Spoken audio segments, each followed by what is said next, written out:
What's going on, guys? Welcome in. Get started here just a second or so.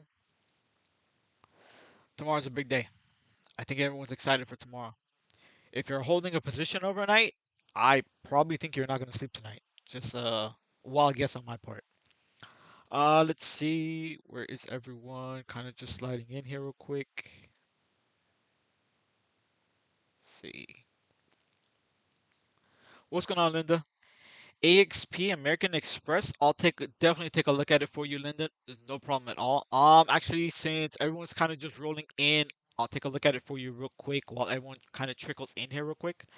Um, Looks like you had a little bit of a down day. I know that financials actually had a pretty relatively strong day overall, though.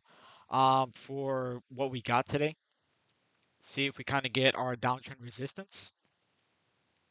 So I will say you are very much close to that downtrend resistance right now. You are pretty much getting close enough to it. In terms of levels that you're particularly watching here and where I would say I would feel comfortable getting into a position, I think you need to break over 143 half. That's the level that's been pretty much the line in the sand here is that 143 spot, in which I'll show you exactly why once I get a marker here. Just get it across. All right, so if I pretty much outline this, you basically see that you've teetered this 143 as support or resistance before you ultimately broke down. So you had a support roughly between the middle of June here, June 14th, smacked it again June 15th before you gap down. Again, as support, you tried to reclaim. You got a little bit of support June 17th at that 145 half level. And then again, you pretty much retested again before you broke down to make a new low. So I would particularly wait, see if you can get over that 143 half spot.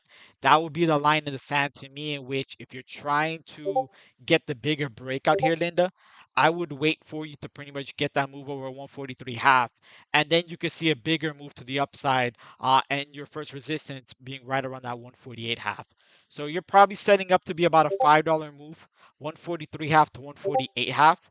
But other than that, if you don't get over that 143 half, I think this is more so, I want to say, a dead cat in which you're still sitting in what I consider to be a little bit of a consolidation to what is possibly a level of distribution. All right. So 143 half, that's the level in which you really want to be keen on and remember in terms of your upside here. Otherwise, I consider this to be distribution and you're watching for this to potentially make a new low once we crack under 137. All right. I kind of get started here for the rest of you. Very nice put flow at the end of the day. I definitely agree with that, and this is where now it gets a little bit dicey here, right? We've been having actually more of a seesaw type of price action here. We saw yesterday we got a little bit of an uptrend early pretty much earlier on.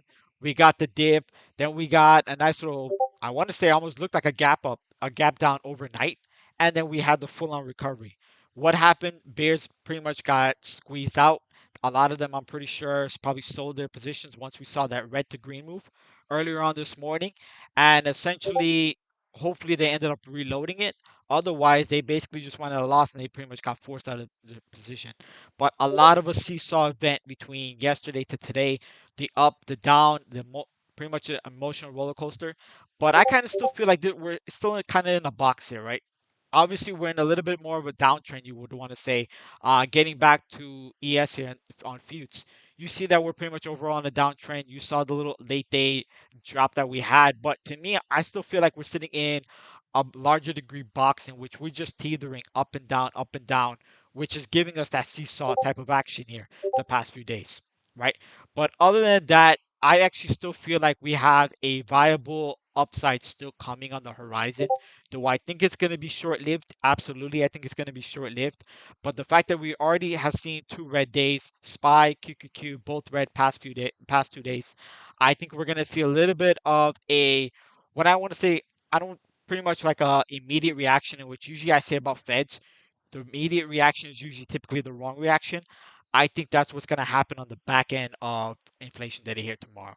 I think regardless whatever the number is, I do think that we're going to see a pop here tomorrow. Now the question is again how short-lived it's going to be.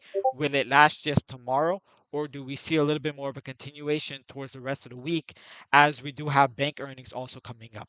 So that's something to just pretty much keep in mind. I am in 370 puts with Avery. Let's see how it plays.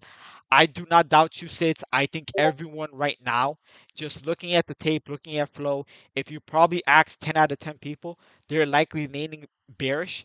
And even coming into this morning, I think everyone was looking for the gap down this morning.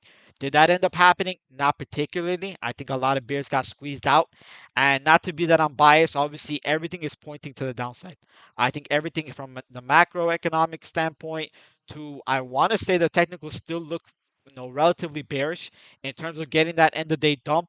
We did not close on a high note, but everything being that, despite the fact that everything pointing downwards, I've seen the Bears get squeezed out like they basically got squeezed out here overnight from last night. So it's just something to pretty much keep your mind open right now, just playing it level by level. I think literally just coming out to market this morning, just being a little bit open. We saw the red to green move. I was still in pretty much in limbo in which what direction the market was going to take this morning. All I was going off was just levels. I think I came on live. I literally talked about Tesla being 719 was the critical level. We couldn't break north of 719. The next thing I knew, it pretty much flushed under 700, and we got a nice little breakdown. So right now it's all about taking it level by level, but the most important part to me, in which has actually helped my trading right now, is that I'm not necessarily doing any kind of the swing trading right now. I think the price action right now, day to day, is just too volatile here overnight. I think last night a lot of bears got happy looking at futures. The next thing you woke up and you got squeezed out of your position potentially. So it's very much a volatile market right now. One actual play that I kind of missed out this morning, and I knew it was going to end up making that kind of move. I just ended up not being in time for it. And transitory, you literally called it out right now. Was that Boeing move? I caught a small portion of that move. Now, obviously, the part that kind of frustrated me was the fact that I knew that Boeing was going to make that kind of potential move to that uptrend. I think 142 was a level that I've been screaming the past few days. I probably have been saying it here on live as well. And I knew that it was going to eventually end up breaking over that 142 spot. But once it broke that 142, that was literally just gone. All right. So that was the part where, yeah, I caught the small end of that. I had our one of my algos pretty much trigger um, pretty much late morning. So that's how I knew to pretty much get into it, and I got a nice little scalp opportunity off of it. But I missed a bigger move. Am I gonna hold that against myself? No. I mean, there's always gonna be another play, but that just goes to sentiment of me just pretty much respecting the levels and just playing it off of that, rather than being biased in terms of one direction or the other. All right. Hey, what's going on? So let me get into SPY real quick, and then I'll kind of give you guys the backdrop of what also to keep in mind, what to keep on watch here. But what I'm basically looking at is a nice little rising wedge type of action here on ES right now. I could say that we have pretty much a very uniform little trendline support type of action here. We basically got that little flush towards the end of the day there that you saw and the nice snapback. But we basically wicked off of what I want to say is a nice trend line support, which is why I still think we have a potential to make a move to the upside, regardless of whatever that CPI number is going to be tomorrow. But given that fact, in that same breath, I will be more so bearish once we end up breaking down under this 37.94 level. If we can break down under 37.94, I think that's a hell of a breakdown on the way, and we likely end up testing our lows dating back from July 5th. That's sitting around that 37.44 with even greater downside potentially below that level. So that's pretty much one way to look at it. Otherwise, as I mentioned, that we pretty much wicked our trendline support here on that drop late this afternoon. I'm going to be looking at making a move over 38.48. That's pretty much the line in the sand that I was watching this morning. Those of you that heard me on live, that was also the level that I was pretty much repeating back and forth. And that was the line in the sand for whether we were going to pretty much see upside or downside.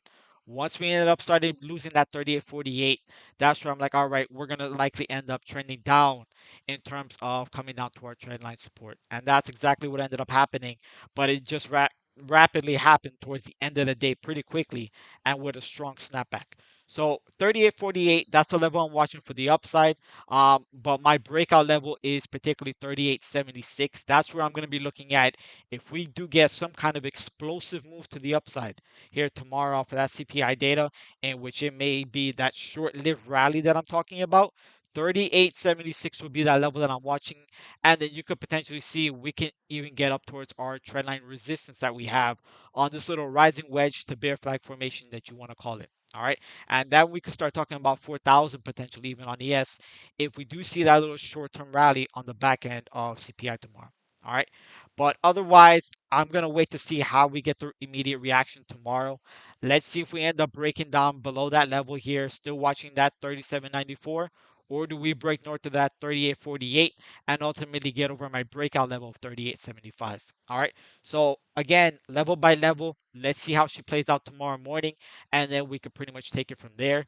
Other than that, there wasn't necessarily, I want to say, anything that kind of just stood out to me in terms of tickers itself. What I will mention today, and this is kind of what I was mentioning also on live, was that you saw where your relative strength was despite the broader market weakness. If you want to say in the tech sector, Apple held us up for most of the day. We saw Meta was pretty much a consolidation type of day after the downfall they had from yesterday. So those two names in tech were pretty much your bright spot, I want to say, for most of the day and held pretty strong. And then other than that, you looked at your Dow names, you saw Boeing, you saw the potential move it actually made, $10 rip. I would not be surprised if the market does pretty much hold up tomorrow. We see a push that Boeing does not make a further move to the upside. But what's going to be more key is seeing the rotation that we've already had so far. If you actually notice, we've had the banks and we've also had the airlines pretty much push today. So that's in the rotation of outside of tech. We saw that money pretty much rotate into the airlines, into the banks, basically today. Now, let's see tomorrow, do we end up seeing all the money flush out of the market on the back end of CPI data? Or do we see a rotation where this is particularly that upside action I'm talking about? Do we see money start to flow back into tech for this little short-lived rally that we could potentially have? All right. So that's pretty much what I would be looking at. I know energy pretty much had relatively a bad day, Sids. So that's something I'm also going to keep an eye on as well here come tomorrow, and also into the oil. So that's something I also want to see. Do we see a rotation into energy and oil as maybe the broader market pretty much sells off on the back end of CPI? So looking at the different sectors will likely be one of the biggest things that I want to see. Where does the money rotate on the back end of that CPI data in between those three different types of sectors? All right. Other than that, just immediate things that you want to keep an eye on here going into tomorrow. One will be, of course, the expected number was about 8.8 for the June CPI data tomorrow. So 8.8%. Keep that number in mind. And that's the number that you want to see. How much hotter does CPI come in? If it's how much greater it is basically above that 8.8%. Otherwise, the May, uh, I, I believe the May one was about 8.6% that I remember. So that's something to also keep in mind. Do we stay above May's CPI data of 8.6? Or for whatever reason, maybe it's a surprise that we end up being lower than 8.6%. All right. Other than that, the other thing to keep in mind is keep in mind the bond yields. You definitely want to keep an eye, take a look at the 2 year and the 10 year respectfully. Let's see if we do get another inverse of the bond yields. That was something that actually happened last week. We actually had the 2 year bond yield that was actually higher than the 10 year bond yield, and that's where you get that inverse right there. So that's something to also keep in mind. And then roughly also the last thing would pretty much be watching the dollar. You definitely want to see is the dollar going to end up soaring on the back end of the data, and that's something that you also want to be mindful as well. All right. So that kind of hit most of the points of the things that you want to watch, which you want to keep on an eye on. Of course, the sector rotation will, for those of you pretty much day trading tomorrow, that's what you really want to be keen on is watching what sectors are actually going to be getting some kind of momentum. Where's that money potentially flowing in if other sectors are pretty much selling off. All right. But the other thing is we do have the bank earnings coming up. Banks were relatively strong for most of the day here today. I think I tweeted out most of the banks. JPM, Bank of America was talked about with Avery on live. We had Goldman Sachs. I was watching for that breakout. That was a beautiful one. Goldman Sachs is actually the one bank I actually do like in terms of premiums not being jacked up relatively because their earnings are on next week Monday. So it's not necessarily jacked up for this week expiration. So if banks actually do show relative strength yet again here tomorrow, Goldman Sachs might be that play for you as well. All right. So that's something else to keep a watch on. Other than that, nothing else that I particularly wanted to hit on. We could see potentially if we do see a sell-off here for the rest of the week, and I'll probably touch bases depending upon what price action happens tomorrow. But if we end up seeing pretty much a bleed out for the rest of the week, I would pretty much anticipate that the banks are going to hold up relatively strong for the rest of the week. And then we'll start to think whether we end up seeing some kind of run up for tech earnings next week after we have maybe a sell off this week. So that's just something on the back of my mind. Thought I would just throw out there. But other than that, something else that caught my attention today as well that I kind of pointed out was also watching this Microsoft dump that we had today. That was a gnarly dump. I did not expect that kind of move from Microsoft, even though, as you saw, Apple and Boeing did the heavy lifting today for the most of the part. This dump that we had from Microsoft, I think it was already like 2 hours into the market open, and Microsoft was already down $7. So this is going to be something I'm going to keep an eye on. If we do see some kind of market rally, some kind of market bounce tomorrow, it would not surprise me to see if Microsoft makes an attempt to basically recover half of this downfall they had today. You say about $11, maybe we see about a $5 move to the upside here tomorrow if we can see a tech rally tomorrow. So that's something I'm going to keep an eye on. Otherwise, for me right now, this does look like a double top formation. You have your first peak dating back to June 17th. You have your second peak, your second double top basically dating back to July 8th here, in which case you have your neckline that we essentially broke down today. So if I kind of just highlight that, you basically broke down on that neckline right around this 255 flat. You broke the neckline and you should essentially see a continuation to the downside.